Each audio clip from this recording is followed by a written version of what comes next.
Hello, എന്നാ ഉണ്ടോ? എല്ലാവർക്കും സുഖമല്ലേ? ഞാൻ ഇന്നൊരു സംഭവം കാണിച്ചു തരാവേ. നമ്മുടെ ഫുജറായിലെ മ്യൂസിക്കൽ റോഡ്, നമ്മുടെ വാഹനത്തിൻ്റെയൊക്കെ വേഗത കുറയ്ക്കാൻ ഉപയോഗിക്കുന്ന റംബിൾ സ്ട്രിപ്സ് ഉപയോഗിച്ചാണ് ഇവിടെ ഇത് ചെയ്തേക്കുന്നത്. നമ്മുടെ വാഹനത്തിൻ്റെ ഒരു സൈഡിലെ ടയർ അതിൻ്റെ മുകളിലൂടെ കയറി പോകുമ്പോഴാണ് നമുക്കത് കേൾക്കാൻ പറ്റുന്നത്.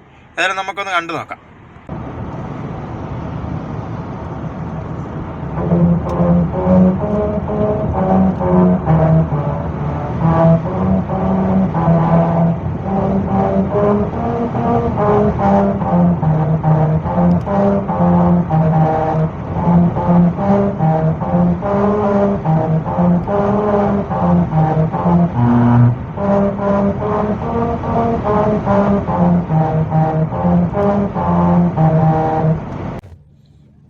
നമ്മളിപ്പോൾ കേട്ട മ്യൂസിക്കില്ലേ, അത് തൻ്റെ 40ാമത്തെ വയസ്സിൽ കേൾവിശക്തി പൂർണ്ണമായിട്ടും നഷ്ടപ്പെട്ട ജർമ്മൻ കമ്പോസറും പിയാനിസ്റ്റും ഒക്കെ ആയിരുന്ന ബീതോവൻ എന്ന വ്യക്തി തൻ്റെ കേൾവിശക്തി നഷ്ടപ്പെട്ടതിന് ശേഷം ചെയ്ത 100ഓളം വർക്കുകളിൽ ഏറ്റവും പ്രശസ്തമായിട്ടുള്ള കമ്പോസിഷനായത്.